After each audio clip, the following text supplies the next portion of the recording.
The following portion of Daytime is sponsored by Older Lundy, Koch, and Martino.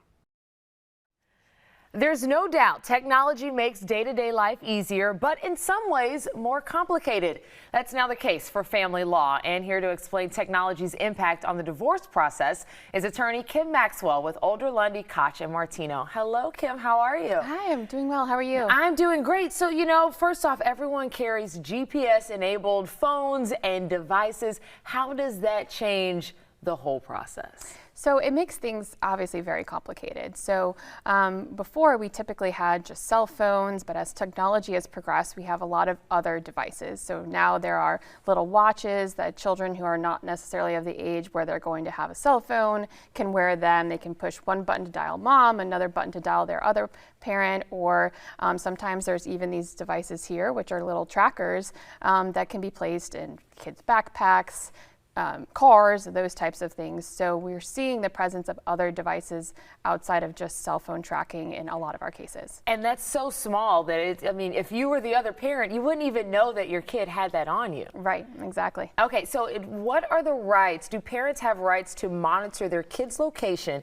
if the kid is with the other parent?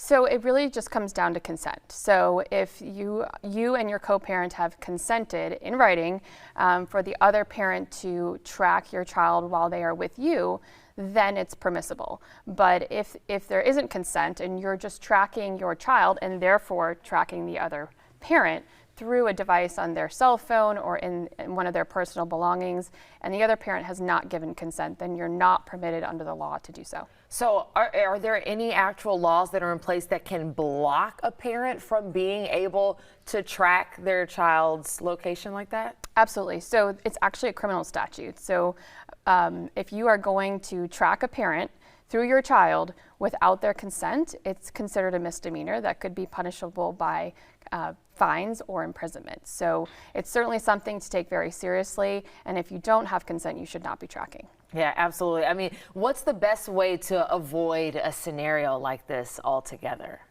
The best way is just to have communication. So if you're in the middle of litigation or you're working with your co-parent through a co-parenting coordinator or somebody else, have a discussion. What are your goals? Obviously your goal should be the safety of your child or your children. So if that is your goal, perhaps it's easier to say, let's have a application on our child's phone, and if they're with me or they're with you, the application will not be enabled. But if they're, for example, 16 or 17 years old and they're driving or they're going to the movies with their friends and they're not with either parent, then you can consent and agree that the application on the child's phone is turned on. That way it's only turned on when the child is not with either parent. That makes sense. And communication really is the key in Absolutely. so many of these issues. So if someone wants to get in touch with you guys, wants to find out a little bit more about their rights in the situation, what's the best way to reach you?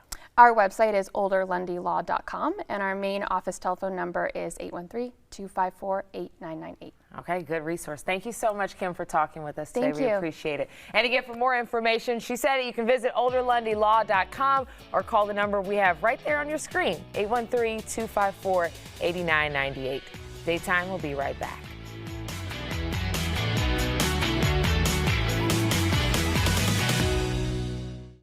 The preceding portion of Daytime was sponsored by Older Lundy, Koch, and Martino.